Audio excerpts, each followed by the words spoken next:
But Bears and Rams, feels good to be vindicated when my boy Matthew Stafford hosts the Bears at home and does what did exactly what you hoped Matthew Stafford could do in a Sean McVay offense, and that is create explosive plays and passively aggressively insult Jared Goff on national television. I will say this, Breech, and then you can actually say something substantial. The real loser here is Phillip Rivers, because Brinson has now dumped him and hightailed it over to the Matthew Stafford camp. Disrespectful. And it's unbelievable how fast this happened. In the past month alone, Brinson has jumped off the Rams bandwagon, been hit by it, crawled back to it, got back on it, started punching people on it, kicked them off.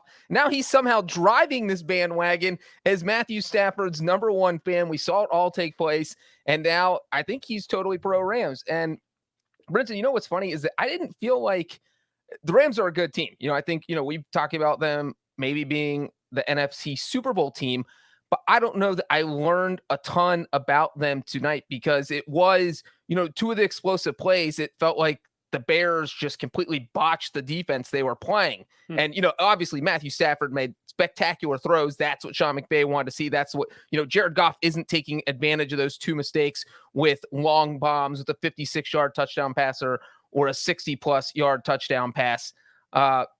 So in that sense, it's crazy to see how high-powered the Rams offense can be. And when you consider this is Matthew Stafford's first game in the system, just trying to get his feet wet, and this is what happens. My God, what is going to happen when Stafford peaks? By the way, Stafford finished 20 of 26 for 321 yards, 3 passing touchdowns. It could have been 4. Cooper Kupp was down right at the 1-yard line. Kupp finished with 7 catches on 10 targets, 108 yards, and a score.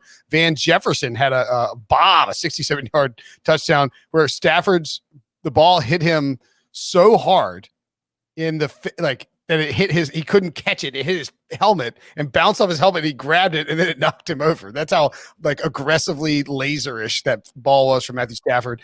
Darrell Henderson, 16 carries, 70 yards, and 1 touchdown. Sony Michel didn't even come in until the fourth quarter and only had 1 carry. And Tyler Higbee was also frequently targeted. Robert Woods, a little surprising, had that really, really good touchdown catch at the end to salt it away and make it 34-14. Obviously, the Rams covered the over hit.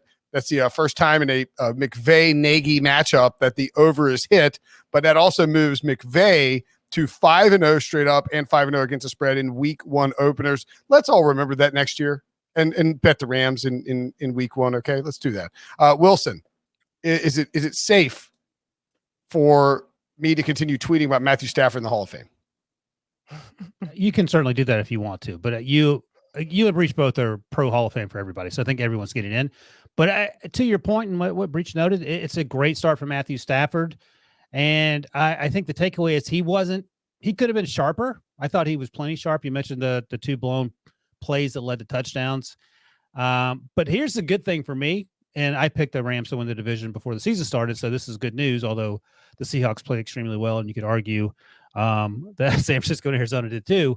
But I think the good news is that, a year ago, we saw Tom Brady lose in week 1. And he struggled for 8 or 9 weeks, maybe, before he sort of things clicked for him and that Bruce Arians offense. Matthew Stafford and Sean McVay and the NBC telecast talked about this throughout the game. They're like buddies. They're close in age. They're not like Bruce Arians and Tom Brady. And I think the idea that they're sort of going through this thing together, they feel further along now than Brady did a year ago. And I feel like this team is going to click a lot sooner than we might have expected Brady and Aaron to work out number 1. But I was just thinking, if Jared Goff is still better in this offense, Sean McVay is 35 and Matthew Stafford is 33. They're both, McVay is, where's McVay from? Is he from Ohio? He's from Atlanta, Georgia. From Atlanta, Georgia. So they're both Southern dudes. I guess I could hang with them too if they wanted me to, but whatever. Anyway, I digress. I feel like they don't want you to. When I met Matthew Stafford the first time in his rookie season, the first time he's like, oh yeah, you look like one of my people. So there you go. Suck it, Wilson. At any rate, I love that you're calling up a comment that Matthew Stafford made to you 13 years ago. 10 years ago, right? Exactly right. And with Doofus haircut. At any rate, I thought the interview with Matthew Stafford after the game And a lot of the comments from Collinsworth and Al Michaels are probably the most aggressive at revealing what has been told to them in pre-production meetings out of all the broadcast teams. And maybe it's because it's a standalone game, but I feel like you always hear them say something a little bit more that's kind of revealing. Collinsworth said, he wasn't quoting McVay, but he kind of was. He's like, he's just glad, Al, he's just glad to have a partner and not a student. And it's like, man, that is rough for Jared Goff, but it does make sense. And it goes to Wilson's point that these guys mesh together really well. I think they had Jared Goff's offense, and he did play well on Sunday. It had more to do with the age thing, I think, than the fact that Jared Goff isn't a Hall of Famer in your eyes. But also, Sean McVay doesn't have to have a panic attack when the mic cuts off at the 15-second mark because he's afraid Goff is going to get killed because he has no idea what he's doing against a defense out there. And Stafford has been around for so long, he knows everything, he's seen everything that he can do it. He's a partner instead of exactly what Collinsworth said. Like, it makes sense. Yeah, and everything he did, everything that he did tonight was. I feel like we talked about it when the trade happened and why the trade made sense. Stafford is he's faster on his feet. He's better on bootlegs. He's got a way better vertical arm than Jared Goff does. And is he faster on his feet? Yeah. Breech, is he faster on his feet? Jared Goff's pretty athletic. Probably even. Yeah, I think they're even. Jared Goff is winning a 40-yard race. I think Stafford is faster moving in and around the pocket. Yeah. Okay. All right. I'll give you that. Jared Goff's a little lanky and he's got faster feet. That doesn't necessarily mean like Tom Brady's got good feet in the pocket. I just don't want to. I don't want to bury Jared Goff. Jared Goff played well. We'll get to Jared Goff. This is not a bury. I'm saying that Matthew Stafford is an excellent fit for Sean McVay's offense. Of course, and we knew that the moment that they were. Everybody's a good fit for Sean McVay's offense, and the weapons there. He clearly has a rapport with Cooper Kupp.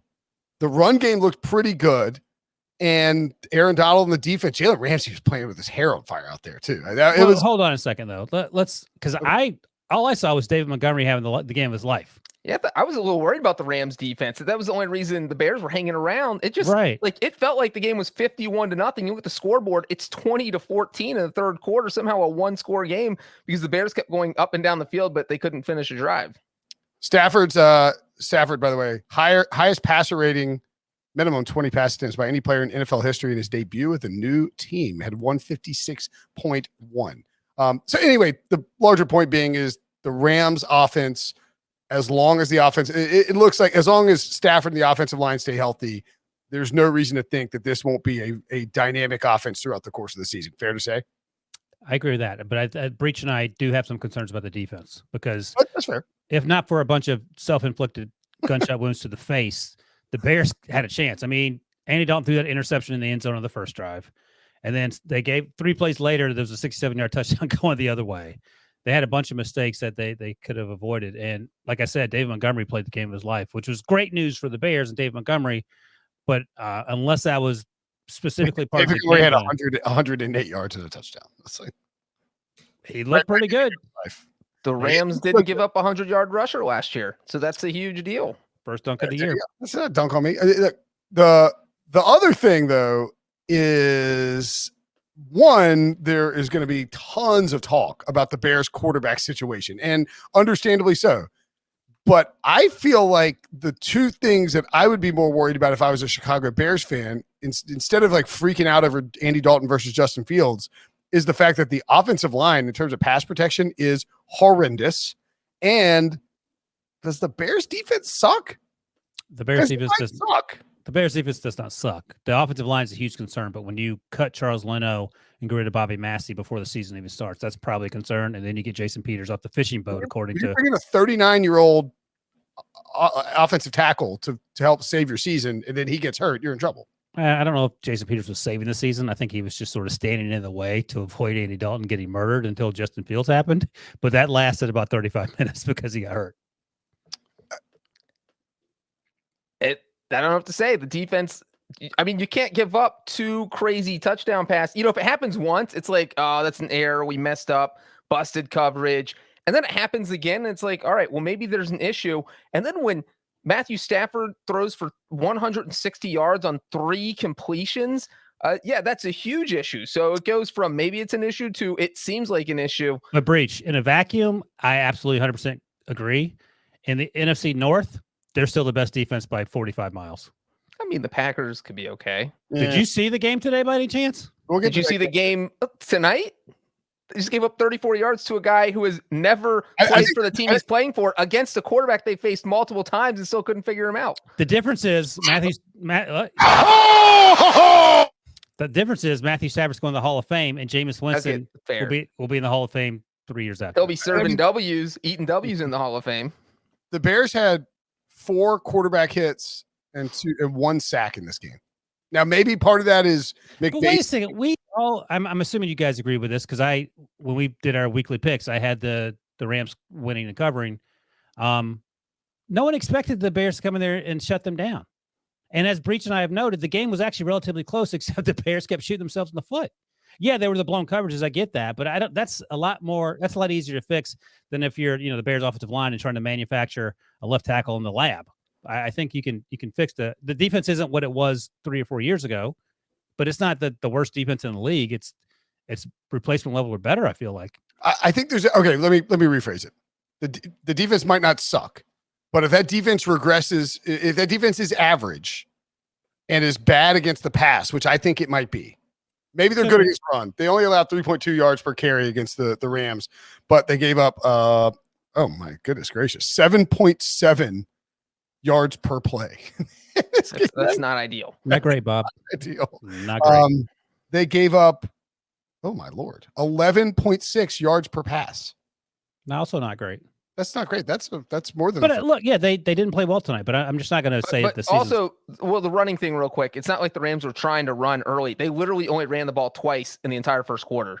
Yeah, I think if smart teams attack the Bears with a good passing plan and an above average quarterback, the Bears are going to struggle to beat them. So maybe they'll beat the Vikings twice and they'll lose to the Packers twice. I don't know. I mean, we'll see if the Packers are willing to, or the Vikings are willing to attack. But at the end of the show, we can come back and compare the NFC North teams because it ain't like this is the worst team in that division.